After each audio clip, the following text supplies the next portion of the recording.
రక్షకుడైన యేసుక్రీస్తు నామంలో ఈరోజు వాగ్దాన వాక్య ధ్యానంలో నాతో పాటు పాలు పొందుచున్న మీ అందరికీ ఉదయకాల శుభములను వందనములను తెలియజేయచ్చు.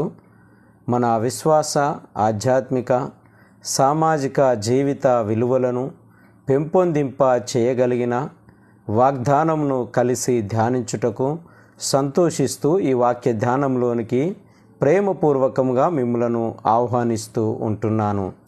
ఈరోజు దేవుని వాగ్దానము పరిశుద్ధుడైన యోహాను రాసిన సువార్త 15వ అధ్యాయము 7వ వచనము. నాయందు మీరును మీ అందు నా మాటలును నిలిచియుండిన ఎడల మీకేది ఇష్టమో అడుగుడి, అది మీకు అనుగ్రహింపబడును. ఈ మాటను బట్టి ఈ సర్వ సృష్టిలోని సర్వ మానవుల పట్ల దేవుని సంకల్పము, ఉద్దేశము ఏమై ఉన్నది అనేది గ్రహింప చేయగలిగిన ప్రాముఖ్యమైన విషయాలను మనకి ఇక్కడ జ్ఞాపకము చేయబడుచు ఉన్నవి. మొదటిది, మనము దేనియందు నిలబడాలి అనేది జ్ఞాపకం చేయబడితే, రెండవది మనకి ఏది ఇష్టమైనది అడుగుచున్నాము, ఏది దేవుడు అనుగ్రహించడానికి సిద్ధంగా ఉన్నాడు అనేది జ్ఞాపకము చేయబడుచు ఉన్నది. ప్రియమైన స్నేహితులారా, ఈరోజు చిన్న పిల్లవాడిని మొదలుకొని పండు ముసలితనములో ఉన్నటువంటి వ్యక్తుల వరకు మనము మీకేది ఇష్టమో అది అడగండి, మీకు ఇస్తాను అని చెప్పినప్పుడు వారు తప్పక అడుగుచున్నటువంటి, కావాలి అని అనుకుంటున్నటువంటి ఆ విషయాలను గురించి మనం ఆలోచన చేసినప్పుడు తన శక్తికి, తన సామర్థ్యానికి, తన స్థాయికి మించినటువంటి వాటిని అడగడానికి ఇష్టపడతాడు. కానీ తన శక్తికి, తన సామర్థ్యమునకు, తన స్థాయికి తగినటువంటి వాటిని అడగడానికి ఎప్పుడూ ఇష్టపడడు అనేది మనకు జ్ఞాపకము చేయబడుతూ ఉంటుంది. ఎగ్జాంపుల్గా మనం చూసినప్పుడు ఈరోజు చాలామంది అధికారము కావాలని అడుగుతూ ఉంటారు, నాయకత్వం కావాలని అడుగుతూ ఉంటారు, లేదా గర్భఫలములు కావాలని అడుగుతూ ఉంటారు, ఉద్యోగములు కావాలని అడుగుతూ ఉంటారు. ఈ విధముగా మొదలైనటువంటి వివిధ రకములైనటువంటి సామర్థ్యములు, నాకు ఇది కావాలి, ఇది కావాలి, ఇది కావాలి అనేటటువంటి ఆలోచన ద్వారా ఎన్నో విషయాలను అడుగుతూ ఉంటారు. ఈ అడగడములో తప్పు లేదు, ఈ కావాలి అనుకోవడములో తప్పు లేదు, ఇది నేను పొందుకోవాలని ఆశ కలిగి ఉండడంలో తప్పు లేదు.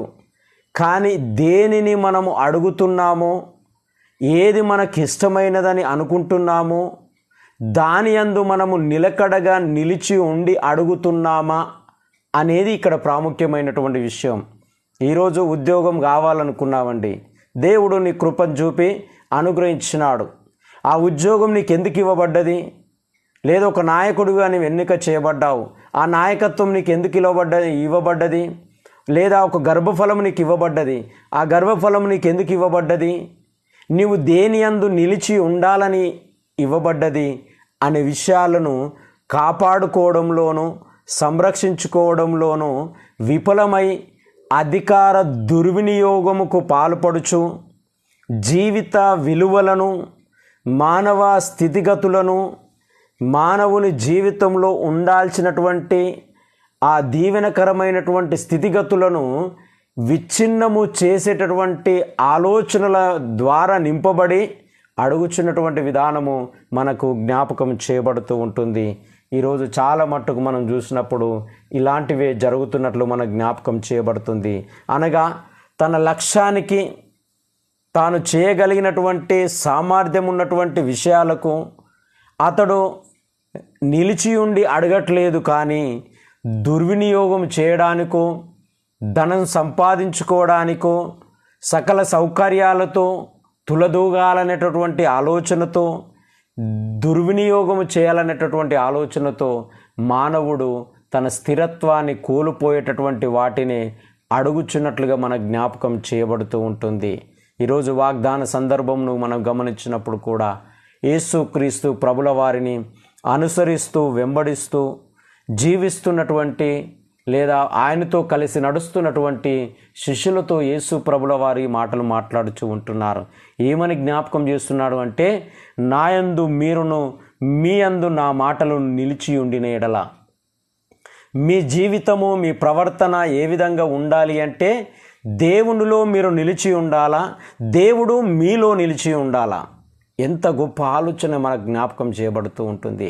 మనం ఏ పనిని మనము ఇష్టపడుతున్నామో ఆ పనిలో మనం నిమగ్నమై ఉండాలా, ఆ పని మనల్ని బట్టి గౌరవించబడుతూ ఉండాలా.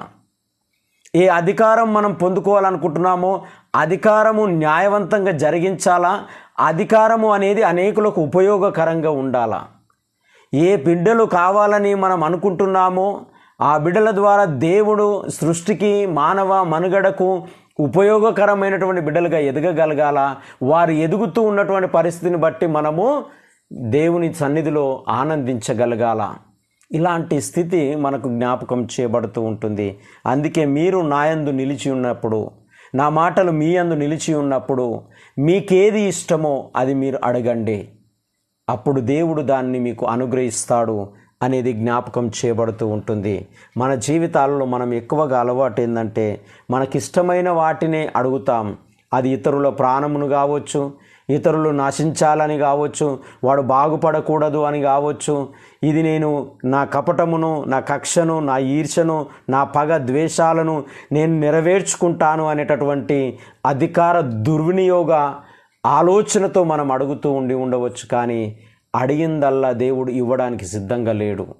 నీవు దాన్ని చేయగలుగుతావా, చెయ్యలేవా, అది ఎందుకొరకు నువ్వు అడుగుతున్నావు అని ఆలోచన చేయగలిగిన దేవుడు మన దేవుడని జ్ఞాపకం చేయబడుతూ ఉంటుంది. అందుకే బైబిల్ గ్రంథంలో 3 విషయాలను నేను మీ ముందు ఉంచాలని ఇష్టపడుతూ ఉంటున్నాను.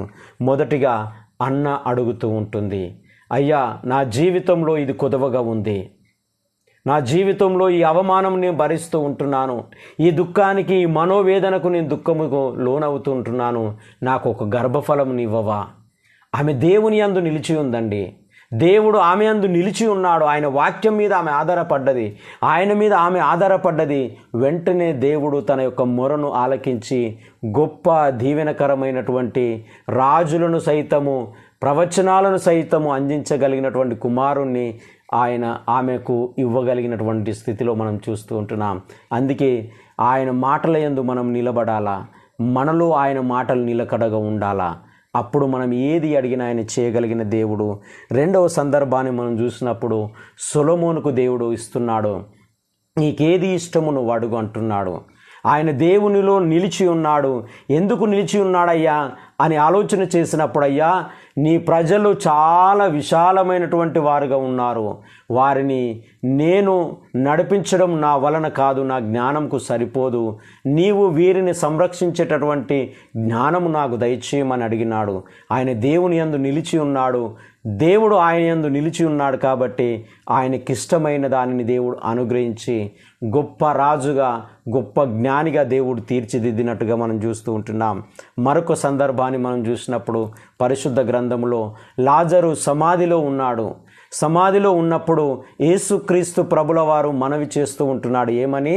తండ్రి, నీవు నా మాట విన్నందుకు, నా మనవి విన్నందుకు నీకు వందనాలు. మనము దేవునిలో నిలిచి ఉన్నప్పుడు ఈ విశ్వాసముతో అడగాల. మనం ఒక లక్ష్యాన్ని ఛేదించడానికి, ఒక కార్యాన్ని సలపడానికి, ఒక మంచిని పెంపొందించడానికి మనం దేవుని యందు నిలిచి ఉండి అడిగినప్పుడు దేవుడు తప్పక కార్యాలు జరిగిస్తాడు అనేది జ్ఞాపకం చేయబడుతూ ఉంటుంది. ఈరోజు వాక్య ధ్యానంలో నాతో పాటు పాలు పొందుచున్నటువంటి మనందరి జీవితాలను, మన దైనందినటువంటి జీవితాలను మనం పరిశీలించుకున్నప్పుడు మనము దేని యందు నిలిచి ఉండి దేనిని మనం అడుగుతూ ఉంటున్నామో, మనకిష్టమైనవి అడుగుతూ ఉండవచ్చు. ఆ ఇష్టమైన దాని యందు మనం లక్ష్య పెట్టి ఉంటున్నామా? అది ప్రయోజనకరమైనదా, నిష్ప్రయోజనకరమైనదా? అది దేవునికి మహిమ తెచ్చేదా, దేవునికి అవమానము తెచ్చేదా? దేనిని మనం అడుగుతూ ఉంటున్నాం? మన స్వార్థము కొరకు అడుగుతున్నామా? మన ఈర్ష్య, పగ, ద్వేషాలను, మన అక్రమ క్రియలను, మన మోసపూరితమైనటువంటి కుట్రలను జరిగించుకోవడానికి దేవుని ఎదుట మనం అడుగుతున్నామా? మనం దేనిని అడుగుతున్నాము, దేని యందు నిలిచి ఉండి అడుగుతున్నాము అని మనల్ని మనం పరిశీలించుకున్నప్పుడు, దేవుని యందు నిలిచి ఉన్న ఏది అయినా, ఆయన మన యందు నిలిచి ఉన్న ఏది అయినా అది దేవుడు మనకిష్టముగా మారుస్తాడు. మనకిష్టమైన దానిని తప్పక అనుగ్రహిస్తాడు, ఆయన మహిమ పొందుతాడు అనేది జ్ఞాపకం చేయబడుతూ ఉంటుంది. ఈరోజు మనము ఏది మనకిష్టమైనది అని అడుగుతూ ఉంటున్నాం. అది మనం నెరవేర్చగలిగినదా లేదా విఫలము చేయగలిగినదా, దేనిని అడుగుతున్నాం మనల్ని మనం గ్రహించుటకు దేవుడి మాటలు దీవించి ఆశీర్వదించును గాక. పరిశుద్ధుడా, ప్రేమగల తండ్రి, మహోన్నతుడా, నీ ఉన్నతమైన నామానికి స్తుతులు స్తోత్రములు చెల్లిస్తూ ప్రార్థిస్తూ ఉంటున్నాం. నిజమే ప్రభువా, మేము దేని యందు నిలిచి ఉండి అడుగుతూ ఉంటున్నాం. అవమానములు, ఇదిగో అక్రమ క్రియలు, మోసపూరితమైనటువంటి ఆలోచనలు, ఇదిగో ఇహలోక సంబంధమైనటువంటి డంబముల చేత నిలబడి మేము అడుగుతూ ఉంటున్నామేమో. దయచేసి మమ్మల్ని కనికరించుమని, క్షమించుమని ప్రార్థిస్తూ ఉంటున్నాం. నీకిష్టమైనది, నీ గుణలక్షణాలను పెంపొందించేది, నీకు మహిమను తెచ్చేది, మానవ సమాజ నిర్మాణానికి ఉపయోగకరమైనది, మానవ జీవితాలను మేల్కొల్పగలిగినది, మాకిష్టమైనదిగా ఉండాలి అని దాన్ని మేము అడగాలని నువ్వు జ్ఞాపకం చేస్తూ ఉంటున్నాం. అలాంటి స్థితిని మాకు కలుగజేయమని ప్రార్థిస్తూ ఉంటాం. దుఃఖంలో, కన్నీళ్లతో హాస్పిటల్లో ఉండి అయ్యా దేవా ప్రభువా అని ఇదిగో అనారోగ్యముల చేత బాధపడుచు మూలుగుచున్నటువంటి బిడ్డలందరి పక్షాన ప్రార్థిస్తూ ఉంటున్నాం. ఇది నా జీవితంలో జరగాలని ఎవరు ప్రార్థిస్తూ ఉంటున్నారో దాన్ని నెరవేర్చుమని, ఈ దిన దీవెనలతోనూ ఆశీర్వాదములతోనూ ప్రతి బిడ్డ నింపి, పంట పొలాలను, పాడి పశువులను, చేతుల కష్టార్జితములను, ఉద్యోగాలను, వారి ప్రయాణాలను మీరు దీవించి ఆశీర్వదించి మహిమ పొందుమని యేసయ్య పరిశుద్ధ నామమున ప్రార్థించి అడిగి వేడుకొనుచున్నాము తండ్రి. ఆమేన్.